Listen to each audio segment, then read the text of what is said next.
کی توفیق عطا فرمائے۔ سامعین محترم، کائنات میں دو جماعتیں ایسی ہیں جس کا انتخاب خود رب ذوالجلال نے کیا ہے۔ ایک جماعت انبیاء علیہم السلام کی ہے، دوسری جماعت صحابہ کرام رضی اللہ تعالی عنہم اجمعین کی ہے۔ کوئی نبی اپنی مرضی سے نہیں بن سکتا، چاہے وہ ہزاروں سال عبادت کرے، ذکر و اذکار کرے، پوری زندگی اپنی عبادت میں گزار دے، لیکن وہ نبی نہیں بن سکتا، نبی بنتا نہیں۔ نبی کو رب چنتا ہے۔ جب اللہ کسی کو منتخب کرتے ہیں، جب اللہ کسی کو چنتے ہیں، اس کی تقدیر کا فیصلہ ہوتا ہے۔ اللہ نے جب جناب نوح علیہ السلام کے سر پر نبوت کا تاج رکھا، ان کا سگا بیٹا جہنم کا ایندھن بن گیا۔ اللہ نے جب جناب ابراہیم علیہ السلام کے سر پر نبوت کا تاج رکھا تو اللہ کے خلیل اور مقرب بن گئے، لیکن ان کا باپ جہنم کی آگ میں گیا۔ جب اللہ نے چنا ہے آمنہ کے در یتیم کے سر پر ختم نبوت کا تاج رکھا، ان کا سگا چچا جہنم کے ایندھن بن گیا۔ اگر نبی کوئی اپنی مرضی سے بنتا، عبادت اور ریاضت کے حوالے سے ان میں سے ہر شخص کے سر پر نبوت کا تاج ہوتا، لیکن نبی بنا نہیں کرتے، نبی کو رب چنتے ہیں۔ جب اللہ نے چننے کا سلسلہ شروع کیا، آدم علیہ السلام سے لے کر محبوب پر ختم ہوا۔ اب اس دھرتی پہ کروڑوں قیامتیں برپا ہو سکتی ہیں، لیکن اس دنیا میں کوئی نیا نبی بن کر نہیں آ سکتا۔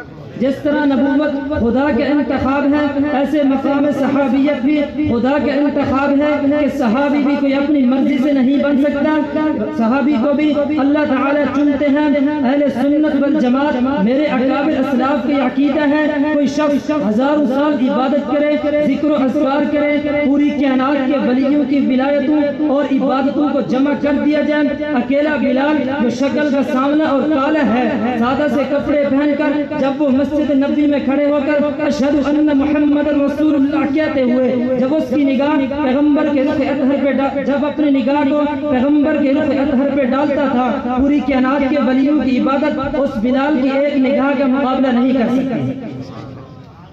سامعین محترم، جس طرح نبوت خدا کے انتخاب ہے، ایسے مقام صحابیت بھی خدا کے انتخاب ہے کہ صحابی بھی کوئی اپنی مرضی سے نہیں بن سکتا۔ اگر صحابی کوئی اپنی مرضی سے بنتا تو ابو جہل کو یہ اعزاز ملتا، اگر صحابی کوئی اپنی مرضی سے بنتا تو ابو لہب کو یہ اعزاز ملتا۔ اس سے پتہ چلتا ہے کہ صحابی کوئی اپنی مرضی سے نہیں بن سکتا، صحابی کو بھی اللہ تعالیٰ چنتے ہیں۔ جب اللہ نے چننے کا سلسلہ شروع کیا، ابو بکر کو بنو تمیم سے چنا، عمر کو بنو عدی سے چنا، عثمان کو بنو امیہ سے چنا، علی کو بنو قریش سے چنا، سلمان کو فارس سے چنا، بلال کو حبشہ سے چنا۔ جب اللہ نے انتخاب کیا، عربی نہیں عجمی ہے، سید نہیں حبشی ہے، خوبصورت نہیں کالا ہے، مگر خدا کا انتخاب ہے، چلتا زمین پہ ہے، قدموں کی کس کساٹ کی آواز جنت میں سنائی دیتی ہے۔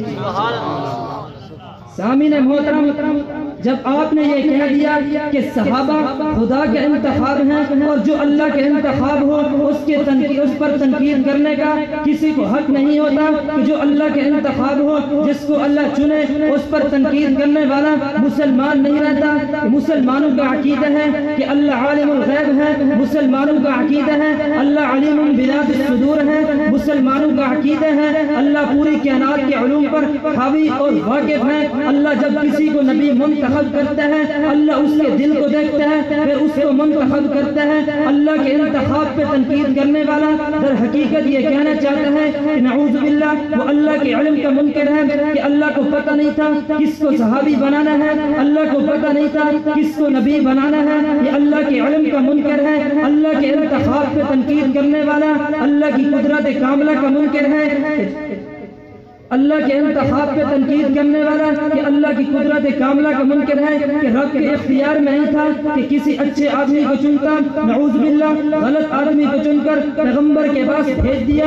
اللہ کے انتخاب پہ تنقید کرنے والا اللہ کے فیصلے کا منکر ہے، گویا رب نے اچھا فیصلہ نہیں کیا۔ جو اللہ کے علم کا منکر ہو، اللہ کی قدرت کاملہ کا منکر ہو، اللہ کے فیصلے کا منکر ہو، وہ مسلمان نہیں ہے۔ ہر صحابی جو خدا کا انتخاب ہے وہ گناہوں سے معصوم ہے. معصوم کا معنی صرف یہ نہیں کہ وہ پاک ہے، معصوم کا معنی یہ ہے کہ وہ گناہ کے قریب نہیں جاتا اور گناہ اس کے قریب نہیں آتا. پوری کائنات میں انبیاء علیہ السلام کی جماعت کے علاوہ کوئی معصوم نہیں، نہ کوئی 12 معصوم ہے، نہ کوئی 14 معصوم ہے.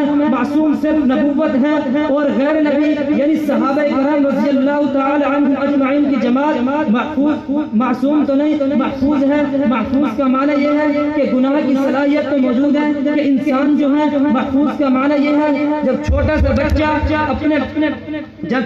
بچہ اس میں فطرتاً شرارت کا مادہ پایا جاتا ہے، جب وہی بچہ اپنے باپ کے ساتھ چلتا ہے، جب باپ اس کی انگلی پکڑ کر اپنے ساتھ لے جاتا ہے، جہاں جاتا ہے اس کو اپنے ساتھ لے کر جاتا ہے، جہاں بٹھاتا ہے اس کو اپنے ساتھ بٹھاتا ہے. جو بچہ اپنے باپ کی انگلی پکڑ کر گناہ سے بچ سکتا ہے کیونکہ وہ اپنے باپ کے ہاتھ میں محفوظ ہے. جو اپنے باپ کی انگلی پکڑ کر گناہ سے بچ سکتا ہے، جس کا ہاتھ پیغمبر کے ہاتھ میں ہو، وہ گناہ سے کیوں نہ بچے. قرآن اور سنت کو سمجھنے کا معیار صحابہ ہیں. جس طرح ان لوگوں نے دین کو سمجھایا اگر اسی طرح سمجھو گے تو مسلمان رہو گے. اگر اپنے عقل سے سمجھنے کی کوشش کرو گے تو گمراہ ہو جاؤ گے. اس لیے ہمارے دین کا سمجھنے کا معیار صحابہ ہیں. قرآن فرماتا ہے فَإِنْ آمَنُوا بِمِثْلِ مَا آمَنْتُمْ بِهِ فَقَدِ اهْتَدَوْا. اگر تمہارا ایمان صحابہ کی ایمان کی طرح ہوگا تو تم کامران ہو جاؤ گے. وَإِنْ تَوَلَّوْا فَإِنَّمَا هُمْ فِي شِقَاقٍ. اگر تم نے ان سے منہ موڑا تو شقاق میں ہوں گے. شقاق کا معنی مطلب یہ ہے، شقاق کا معنی ہے پھڑنا. اللہ فرماتا ہے وَإِن تَوَلَّوْا فَإِنَّمَا هُمْ فِي شِقَاقٍ. جو میرے محمد کے یاروں جیسا ایمان نہیں رکھتا وہ پوری زندگی اپنے سینے کو پھاڑتا رہے گا لیکن اس کو ہدایت نہیں ملے گی. وآخر دعوانا الحمدللہ.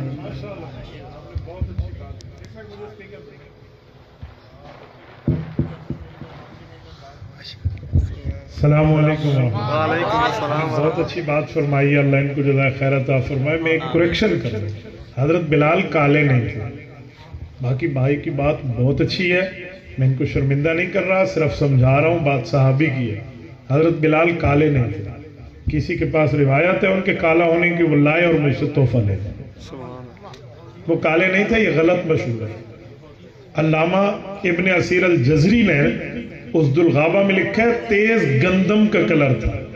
گندم کا کلر کالا نہیں ہوتا. حضرت بلال کے لیے غلط مشہور ہے. باقی بہت اچھی بات.